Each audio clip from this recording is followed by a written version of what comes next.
একসঙ্গে চিৎকার জুড়ে দিল। সাদা কুকুর, কালো কুকুর, মেয়ে কুকুর, পুরুষ কুকুর। তাদের চিৎকারে শহরে যেখানে যত ভদ্রলোক ছিল সবার ঘুম ভেঙে গেল।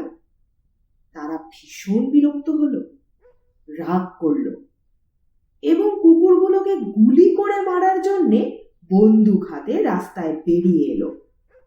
বাইরে বেরিয়ে এসে ভদ্রলোকরা দেখল পথ, ঘাট, মাঠ সব কুকুরে কুকুরারণ্য। দাওয়ায় কুকুর, কার্নিশে কুকুর, হোটেলে কুকুর, রেস্তোরাঁয় কুকুর, স্কুল, পাঠশালা, অফিস, আদালত সর্বত্র কুকুরে কুকুরময়। সবাই গলা ছেড়ে চিৎকার করছে। সমস্ত কণ্ঠ এক হয়ে বিকট শব্দ হচ্ছে চারদিকে।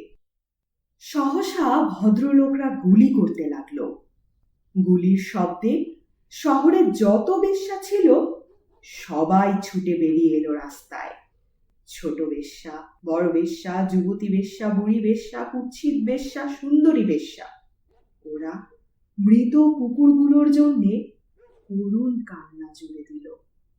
বেশ্যাদের কান্নায় সমস্ত শহরে বিষাদের ছায়া নেমে এলো। আর ওদের কান্না দেখে ভদ্রলোকেরা হাতে ধরে রাখা বন্দুকগুলো ঘৃণার সঙ্গে দূরে ছুঁড়ে ফেলে দিল এবং কুকুরের মতো চিৎকার জুড়ে দিল। শুনছিলেন অমর কথা সাহিত্যিক জহির রায়হান রচিত ভিন্ন ধর্মী রচনা কতকগুলো কুকুরের আর্তনাদ। পাঠে ছিলাম আমি তাফান্নুম তানজিম শিফা। এই রচনা ও আজকের পাঠ আপনার মনে কোন ভাবনার উদয় ঘটালো কমেন্টে জানাতে ভুলবেন না। আর কোনো গল্প, কবিতা, উপন্যাস কিংবা নাটক আমার কণ্ঠে শুনতে চান সেটাও লিখে রাখুন।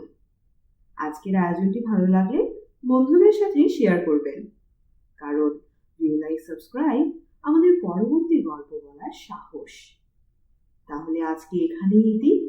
সবাই সুস্থ থাকুন, শুনতে থাকুন গল্পচোখ।